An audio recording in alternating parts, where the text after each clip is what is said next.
What's going on? It is your boy C's or Caesar, depending on how formal you want to be or how formal of a person you are. Just wanted to do a quick video explaining my story with atrial fibrillation. So basically what that was, about 2 weeks ago, on a Friday night, I started having this feeling in my heart where it felt like it was beating out of my chest. Like it was, I guess, palpitations. I'm knowing now. I thought I was going to be able to sleep it off. Nope. Woke up the next day and I charged my Apple Watch for the first time in probably about a week and a half since I came back from New Mexico. And sure enough, within 3 hours, I got 2 notifications that my heart was in atrial fibrillation or in a pattern similar to that. Looked up the symptoms online, checked off on every fucking box. So me as a person, I'm usually not the type to go check out shit when it comes to medical stuff. I just kind of say, my body can handle this shit, whatever, just keep it moving. But something told me in my head, I gotta go check this shit out. So I went to urgent care, and the second I walked in there, the lady's like, hey, what are you in here for? Started explaining to her, and she's like, stay right there, give me 1 second. Dragged me into a room with probably about 6 doctors and nurses, whatever it was. And they told me to take a shirt off, and I was like, buy me dinner first. What the hell is going on? They strapped me up with a bunch of EKGs and stuff, and they had my heart rate going. My heart rate was probably at about 200 beats per minute. Pretty fucking insane heart rate. And they were like, no, you got to go to the hospital. Like, this is serious. And I was like, what? And they're like, yeah, you got to go to the hospital, like, now. We got to take you, like, now. And I was like, take you? Keep in mind, I live in the U.S., so I understand what comes with a hospital visit from the ambulance. So I was like, can I drive? Because I really do not want to deal with that the ambulance bill. And they're like, are you fucking crazy? You need an ambulance. And I was like, all right, cool. Hop in the ambulance. They already stuck me with an IV or whatever. Once I get in the ambulance, they're like, they injected something into my IV. It's supposed to slow my blood rate down. I'm sitting in there for 10 minutes thinking we're already driving. I'm like, damn, this is the smoothest ride I've ever been in my life. No wonder it costs thousands of dollars to ride in this shit. 10 minutes pass, and I'm like, we must be close. Like, where the hell are we? I get up, didn't move a fucking inch. We were still there. I guess they were trying to make sure I was stabilized before leaving, where they had all the equipment they could have got to at the urgent care. So yeah, it ended up taking maybe about like 20 minutes to get to the hospital, whatever it was. Maybe less than that. Because I remember that we were flying through traffic, and it was what you'd expect it to be an ambulance ride where it's urgent. They had the sirens on. I was literally holding on to the gurney, whatever the hell it's called. And get to the hospital, they put me in one of the ER rooms or whatever. They had me hooked up to the heartbeat monitor again, the EKG. And that thing is going crazy. Like, you know in the shows and TV, like where you hear like the beep, beep, beep, beep, beep, all that shit, my shit was going nuts. They had a yellow level, and then they had a red level. Every time my shit would go over to 200 beats per minute, it was beep, beep, beep, and I'm over here like fucking full of anxiety because obviously I've never been through some shit like this before, and I'm 25 years old, so everything I saw online was like, no, there's no way you have this shit. And they definitely confirmed it. They're like, oh yeah, you're gonna have to stay overnight. And when I heard that, I was like, all I thought, money, because that's how fucked our healthcare system is. So that was the first thing on the back of my mind. But whatever, I was just grateful that I got somewhere that could take care of me, do whatever I needed to do. So at that point, I was ready to just eat the bill, whatever the fuck it was. Cool. They did remind me probably about like 6-7 times, like, if you did not have this Apple Watch, we probably wouldn't be talking to you right now. Or like they were making it very clear that the Apple Watch potentially saved my life. And I was like, damn, I'm fucking charging this bad boy every single night going forward. There's no way I'm missing that. Because like I said, I never look into anything when it comes to health. So I looked into it this time and stayed overnight, and it was a very uncomfortable night because they had me with this fucking big block on my chest, and I still had the hospital gown from the urgent care, which didn't have a pocket to have that in. So I was sleeping with an IV like in my arm, and then I had the block on my chest, and every time I would move, it would start beeping, and a nurse would come in the room, are you all right? And fucking strap me back up. And it was a lot. I even had to like walk around with a little IV drip, feeling like an old man, whatever the fuck that was. And yeah, they were kind of hoping that the thing that had me with the the thing they were like injecting me in, or the IV drip, they were hoping that was going to convert me back to a sinus rhythm, is what they call it. No, did not ever happen. So that was Saturday night. Sunday, went through the entire day. Same thing. Nothing happened at all. Literally, I mean, it started getting a lot more controlled, but when you're in AFib, my heart rate was going 200 beats per minute, down to 120, up to 180, down to 99, down to, like, it was going all over the place. It was so extremely erratic.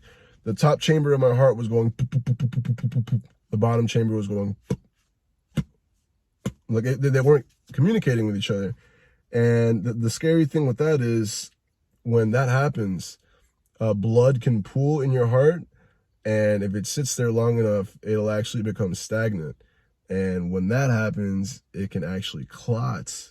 And if one of those things clot and takes, and it goes up my bloodstream, it could hit my brain, either paralyze me, kill me, or all types of shit. A lot of things can happen. I could have a stroke.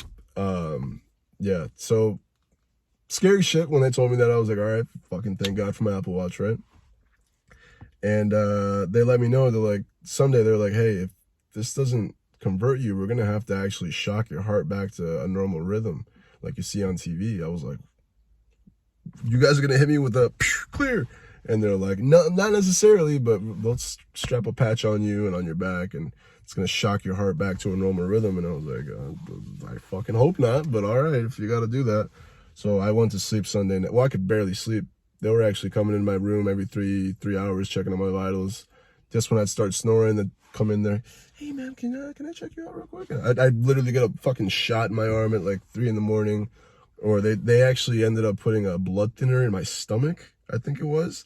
Like an injection that hurt so fucking bad, I can't even explain the pain that it was. Like, it went right into like the bottom of my stomach, and it went in with so much pressure that I had bruises on the bottom of my stomach for probably a week and a half. Like really deep purple, dark bruises. And it happened twice. It was like over 2 days. They did one on one side, one on the other. And it was one of the most painful things I ever fucking felt. And that didn't do anything. So none of that changed the damn thing.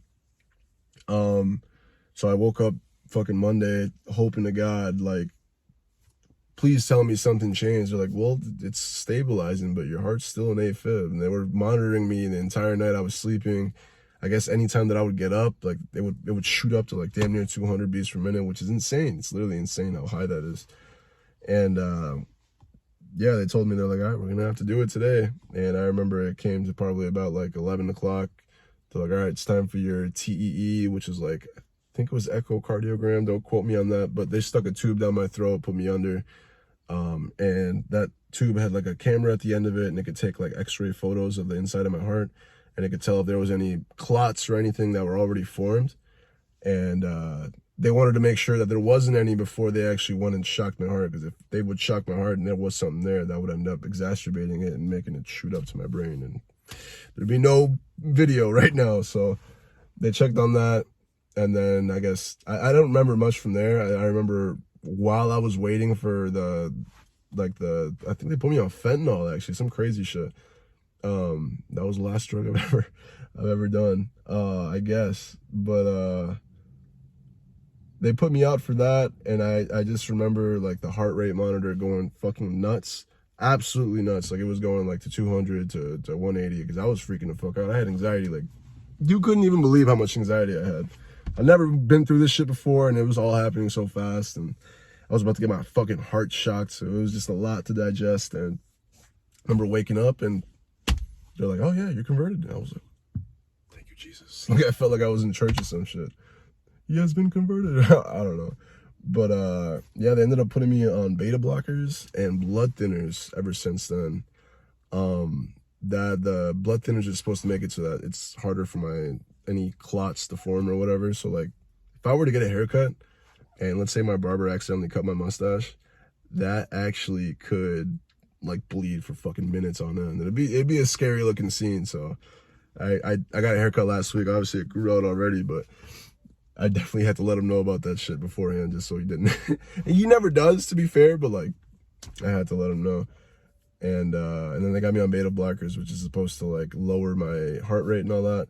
I actually have to take my blood pressure every time I take that, because if it's too low, I can literally faint, which is kind of nuts. So yeah, that's kind of my life now. I've been eating extremely healthy. I gotta watch my sodium, cholesterol, sugar, and I mean, it's for the best. All my clothes is fitting like extremely loose now. I've been losing weight or whatever, but it's for the best. I mean, I haven't been able to drink alcohol, do any of that extra shit. So it's I guess a little boring sometimes, but at this point, I'd rather my health and well-being over getting lit or turning up and any of that shit. It's not really a big loss in my book. At first, I was like, damn, what the fuck am I supposed to do? But like, if I'm really revolving my entire life around that, then what the fuck am I really doing? I'm a grown adult. And I mean, that's kind of a out of high school mentality, you know. So it wasn't a big deal after a little bit. And yeah, this is my life now. I mean, hopefully, I have a cardiologist visit on the 24th of June, so that's coming up in about 2 weeks or so. I'm gonna have a lot of questions for sure. I'm gonna make sure to write them down and have them all ready to go, because my hospital bill is one thing, but having to see a cardiologist, I'm sure that's gonna rack up even more. So I'm gonna try to get my money's worth. But yeah, this is just a little quick update, I guess. Nobody asked for it, but fuck it. I haven't made a YouTube video in like years, so why not share some crazy traumatic shit that happened in my life? And yeah, I'll keep everybody posted, and hopefully heart keeps on ticking. So you guys just stay positive out there. Don't let nobody bring you down. And hey, if I lived through that shit, I mean, I know it doesn't sound like nothing crazy, but we can get through whatever. So keep on keeping on, baby.